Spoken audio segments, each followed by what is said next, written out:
À Libreville, on évoque l'épilogue des travaux de la 13e plénière ordinaire du groupe d'action contre le blanchiment d'argent en Afrique centrale.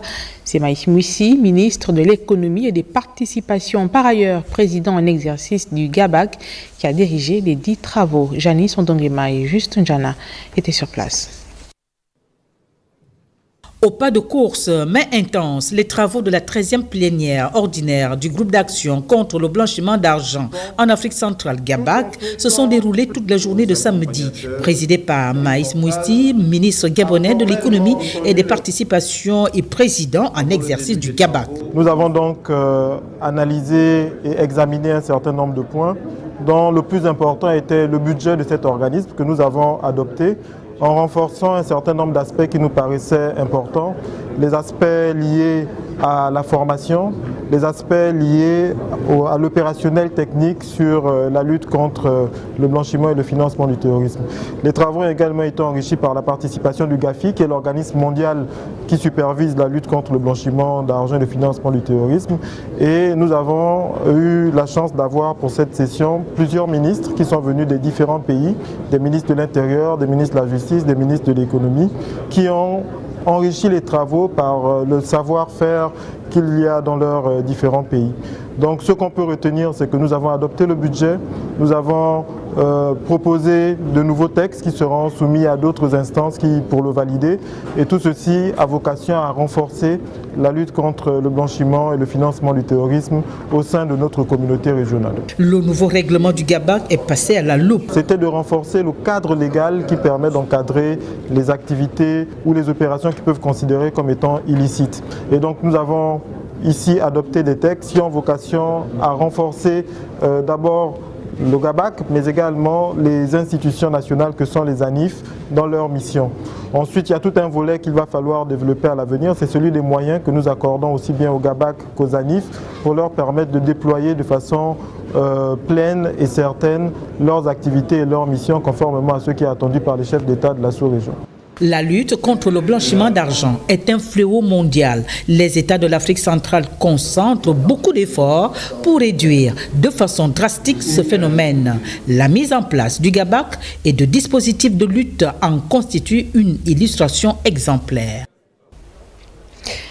Retour sur la journée internationale de l'accès universel à l'information célébrée le 28 septembre de chaque année. Pour cette édition, le thème était « Intégrer l'accès à l'information et la participation dans le secteur public », une thématique ayant eu pour résultat la rédaction et l'adoption de plusieurs recommandations au sortir d'une journée de réflexion. On en parle avec Issa Steve Mefan et Bonli Timba. De nombreux obstacles demeurent dans l'accès aux sources d'information. L'information fiable est détenue par les organismes avérés. L'accès à celle-ci doit amener les parties prenantes à s'accorder sur les mécanismes sûrs répondant aux critères d'une information. Il a été recommandé la mise en place d'une commission nationale de la lutte contre la désinformation, la mise en place des directions centrales de la communication, qui seront les points focaux des médias, la mise en place des salles de rédaction avec la désignation des secrétaires de rédaction dans chaque média. Des recommandations préservant et améliorant les avancées du Gabon en matière d'accès et de diffusion de l'information publique doivent répondre à un cadre juridique en la matière. L'accès universel à l'information va de pair avec la lutte contre la désinformation.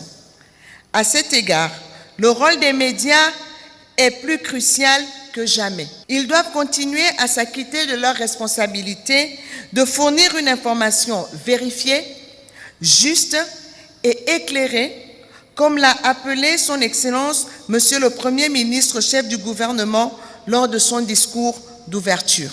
En conclusion, permettez-moi de remercier tous ceux qui ont contribué au succès de cette célébration. Merci à vous tous, personnel des médias publics et privés, qui vous êtes mobilisés pour faire de cette journée un succès. Bâtir une société gabonaise plus transparente et mieux informée est un enjeu lié à l'amélioration des politiques publiques.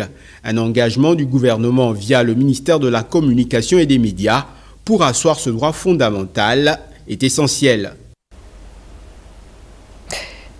Dans le lycée technique, la filière STI, Sciences et Techniques Industrielles, fait désormais place à la STMG, Sciences et Techniques de Management du Gabon. Cette innovation a longuement été expliquée lors de la tournée récemment effectuée par la ministre de l'Éducation nationale. On en parle avec Nathalie Yoké et Gérard Miindou. La STMG, en remplacement de la STI dans les lycées techniques du Gabon, figure parmi les réformes du système éducatif gabonais. Les sciences et techniques de management sont issues du COC, le cadre d'orientation curriculaire vulgarisé par les cadres du département ministériel, en vue de pallier les dysfonctionnements dans les profils de sortie au lycée technique. Par rapport aux réalités du système productif, par rapport aux réalités aujourd'hui, il va falloir modifier, sinon révisiter le programme, les curricula.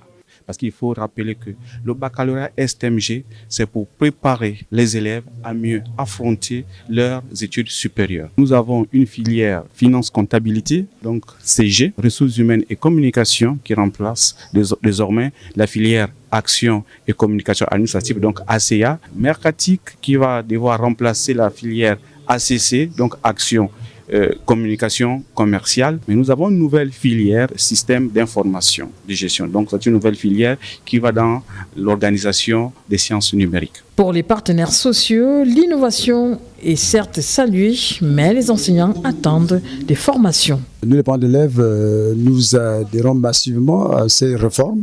C'est-à-dire, dans ces réformes, ça permet d'avoir un système éducatif de qualité, d'une éducation de qualité et pour une éducation inclusive sans exclusion. Je suggère qu'on revoie d'abord les heures sur cette matière de base qu'est la gestion et qu'on aille d'abord vers les collègues, expliquer la STMG aux collègues. C'est bien de venir l'expliquer, de venir exposer devant les autorités. On crée les filières pour que ces filières apportent des plus-values à la formation à la République.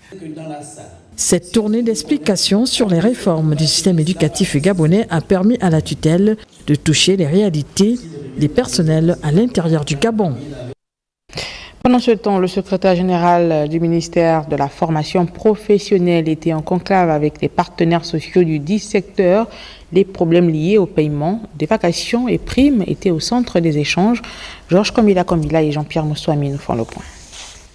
C'est sur instruction du ministre de l'Éducation nationale et de la formation professionnelle et de l'instruction civique, Carmélian Toutoum Leclerc, que Jean-Rodrigue Bekobé, secrétaire général du secteur formation professionnelle, s'est réuni avec les partenaires sociaux.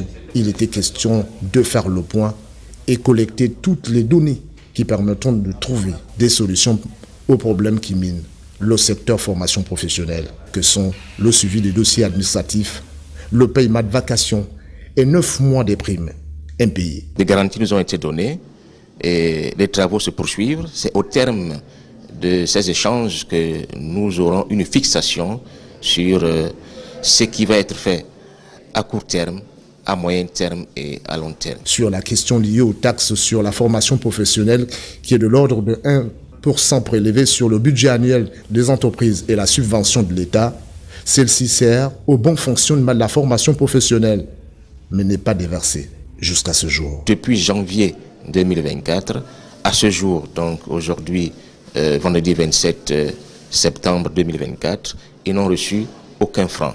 Les entreprises versent, mais on ne sait pas où est passé cet argent. Ceux qui récoltent les fonds ne disent pas combien ils ont récolté. Et ceux qui promettent de verser à l'agence, ils ne versent pas en totalité ou ils ne versent pas de façon régulière. Et ce qui amène les problèmes au niveau de l'agence. Les membres du SIMSEB ont espoir qu'une solution soit trouvée à cette situation qui n'a que trop duré.